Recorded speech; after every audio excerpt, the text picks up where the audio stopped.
My friends, I have a story that I'm going to uh, share with you. It connects real world financial consequences, inflation, mortgage hikes, loss of reserve currency due to government decisions, making it understandable for everyday Americans.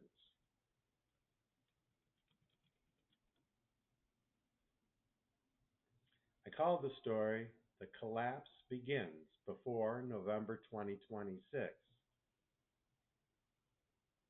By mid 2026, the warning signs are everywhere.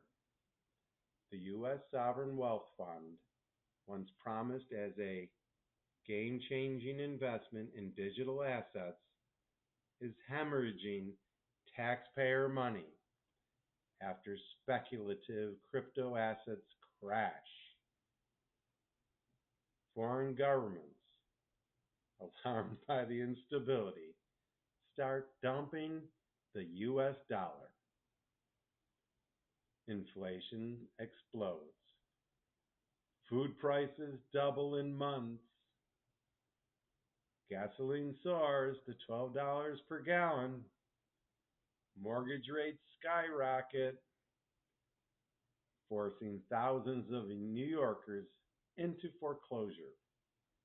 At first, the politicians downplay the crisis. They tell the Americans to stay calm, claiming that the markets will self-correct, but behind closed doors, they are scrambling. Elites and political donors quietly move their assets overseas, shielding themselves from the fallout. Then the true panic begins. The crackdown on the protesters, not the politicians. By September 2026, as millions of Americans struggle to afford the basics, protests erupt across the country.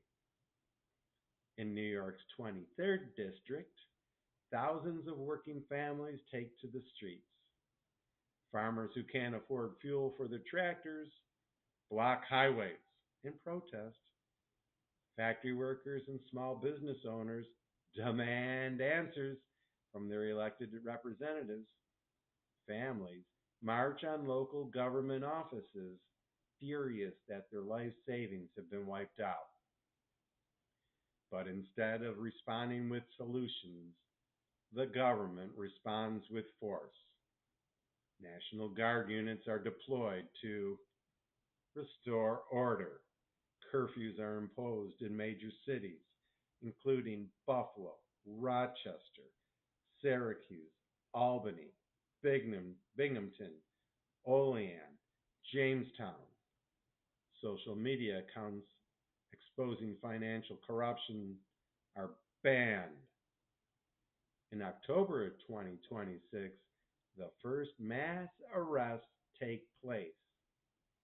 Protesters, many of them working class Americans, veterans, and retirees, are labeled economic insurgents and domestic threats by political leaders trying to maintain power.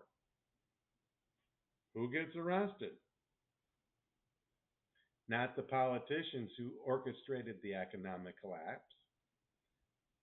The representatives who voted for the Sovereign Wealth Fund with no oversight. There is still in office calling protesters ungrateful. The crypto billionaires and political donors who cashed out before the collapse, they're sipping champagne in Dubai or the Cayman Islands. The SEC officials and financial regulators who turned a blind eye, they retire comfortably avoiding subpoenas. Instead, those arrested and jailed are small business owners protesting their businesses being wiped out, farmers and truckers who block supply routes demanding fair fuel prices, veterans who spent decades fighting for their country now thrown in jail for marching against government corruption. Families who tried to withdraw their life savings from failing banks only to find their accounts frozen. The 2026 election becomes a battlefield. As November 2026 nears, the government is split. Some politicians fear an electoral wipeout, while others double down on authoritarian measures. Election laws are rewritten. New York's voting procedures are restricted under the guise of securing financial stability.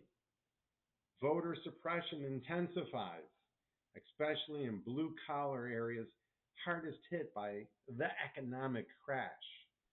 Politicians who stood by and did nothing now scrambling to silence opposition, using national security laws to detain organizers without trial. Their families never see them again. The question for voters in November 2026 is no longer about economic policy. It's about whether democracy itself will survive. My friends, how it ends depends on what people do next. By election day, the government will either be forced to answer for its corruption or working families will be crushed under a system that only serves the elites.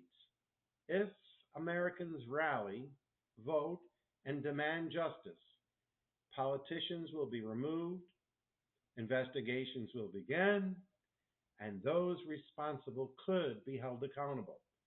But if fear and suppression work, the politicians will win, and working families will pay the price for generations. Will history repeat itself? We have seen authoritarian leaders in other nations use financial collapse to tighten their grip on power. If our elected leaders fail us, history warns that their next step will be criminalizing dissent instead of holding the wealthy and the powerful accountable. Will New York's 23rd District stand up and fight for working families?